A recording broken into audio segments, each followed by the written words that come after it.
पीले दांत वाली बहू। रंजना कभी ब्रश नहीं करती थी। उसे कितनी बार उसके माँ बाप ने डांटा, लेकिन उसका कोई असर उस पर होता ही नहीं था, जिस कारण से उसके दांत पीले पीले हो जाते हैं। शादी के बाद अरे बहू, वैसे तो तुझ में कोई कमी नहीं है, पर तेरे दांत इतने पीले कैसे हैं बेटा? कैसे मतलब? कोई सर्जरी थोड़ी ना कराई है।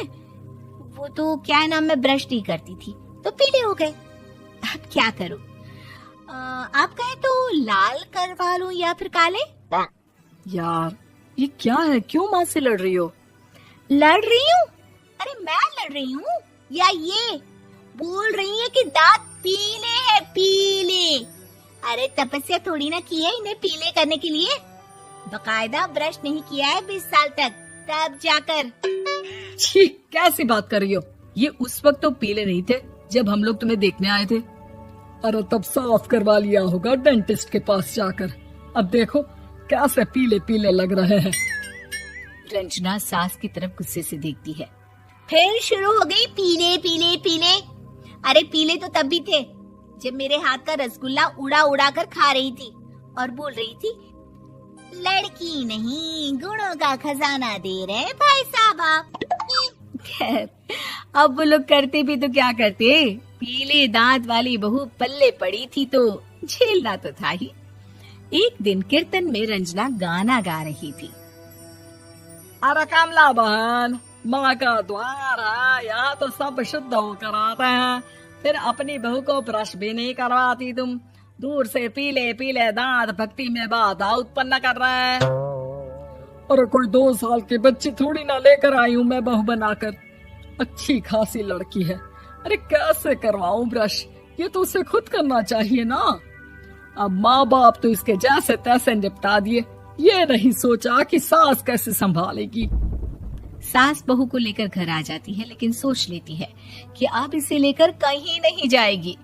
अगले रोज बहू कहती है, अरे क्या हो गया, मंदिर नहीं जाना क्या? कीर्तन का वक्त हो रहा है। मेरी मधुर वाणी से कान्हा जी जागते हैं और सोते हैं। आप तो जानती है ना उनकी भक्ति में कितना मन लगता है मेरा। वो क्या है ना, तबीयत ठीक नहीं लग रही है मेरी, आराम करूंगी मैं। तबीयत ठीक नहीं लग रही? अभी तो मिथुन के गाने पर नाच रही थी आप, और अब बोल रही है कि तबीयत ठीक नहीं लग रही।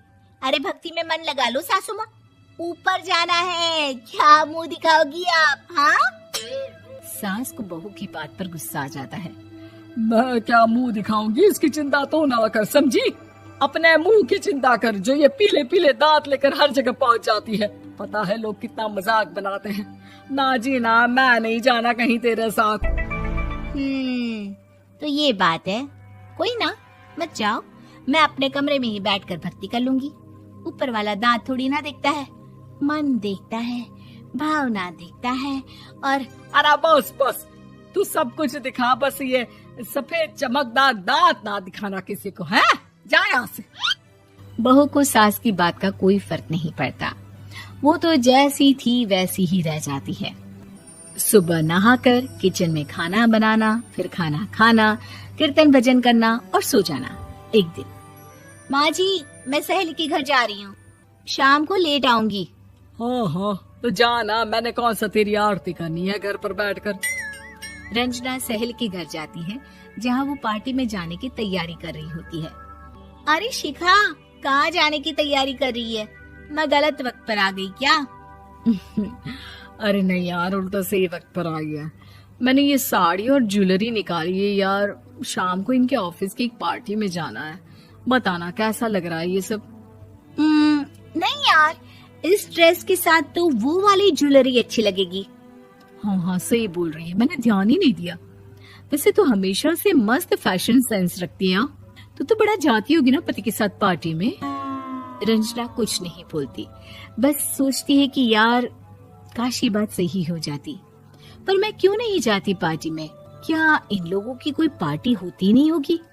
रंजना घर आती है और रात में पति से सवाल करती है, एक बात बताइए, आप मुझे किसी पार्टी में क्यों नहीं ले जाते? क्या आपकी यहाँ ऑफिस में पार्टी नहीं होती? पति बेचारा क्या कहता कि दांत पीले हैं तुम्हारे इसलिए। अरे कोई पार्टी होती नहीं हम लोगों के ऑफिस में, तो कहाँ से लेकर जाऊं? और मार्केट, मॉल, कहीं वीकेंड घूमना, कहीं तो। अरे यार सारे हफ्ते में एक छुट्टी मिलती है, तो सोचता हूँ कि आराम ही कर लूं। क्यों? रंजना मन मार के रह जाती है। पहले कभी सास के साथ मंदिर जाया करती थी, लेकिन वो भी सास ने ले जाना बंद कर दिया। घर बैठी बैठी रंजना बोर हो जाती है। तभी उसे आइडिया आता है और वो मायके जाने का सोचती है। सासू माँ, 2 दिनों के लिए मम्मी के घर जा रही हूँ। अच्छा ठीक है, आराम से जा। और हाँ, माँ से कुछ अच्छी आदत सीख कर आना कि कैसे शरीर के हर भाग की तरह दांतों की सफाई भी जरूरी होती है, समझी? शुरू हो गई ना आप। वो लोग आपकी तरह नहीं है कि छोटी छोटी बात का बतंगड़ बना दे। उन लोगों के लिए मैं मायने रखती हूँ, ना कि मेरे पीले पीले दांत। रंजना माँ को बिना बताए उन लोगों को सरप्राइज देती है, लेकिन जैसे ही वो दरवाजे पर पहुंचती है, अंदर देखती है कि घर वाले कहीं जा रहे होते हैं। अब माँ, काश रंजना दीदी के दांतों वाली प्रॉब्लम नहीं होती, तो वो भी हम लोगों के साथ चलती ना बुआ जी की बेटी की शादी में। हाँ बेटा, लेकिन अब उसे कौन समझाए कि उसको उसके पीले दांत नहीं दिखते, लेकिन उसके आसपास के लोगों को कितना एम्बैरेसिंग फील कराते हैं। मुझे तो कितनी बार उसके स्कूल की टीचर ने शिकायत की कि उसके साथ कोई लड़की बैठना भी नहीं चाहती, और ना ही कॉलेज में कोई उससे बात करना चाहता था। लेकिन पता नहीं क्यों उसे ये बात समझ में ही नहीं आती। कोई कमी नहीं है उस लड़की में, बस यही कि दांत पीले हैं। वो तो भला हो जीजा जी और उनकी माँ का, जो दीदी को जैसी है वैसे ही रखा हुआ है। रंजना को अपने घर वालों की बात सुनकर बहुत दुख होता है। वो सोचती है कि वो क्या करे, लेकिन फिर वो सीधा डेंटिस्ट के पास जाती है, अपने दांत चमकाती है और कसम खाती है कि वो रोज ब्रश करेगी। अरे क्या हो गया? तुम तो 2 दिनों के लिए गई थी ना, पर कोई ना, अच्छा है, चलो आ गई तो। रंजना सास के सामने आकर खड़ी हो जाती है और पूरी स्माइल करती है, उसके चमकदार दांतों को दिखाती हुई। हैं? चले मंदिर। माँ, मुझे माफ कर दीजिए, मैंने आप लोगों को बहुत एम्बैरेसिंग फील करवाया। मैं आज से रोज ब्रश करूंगी।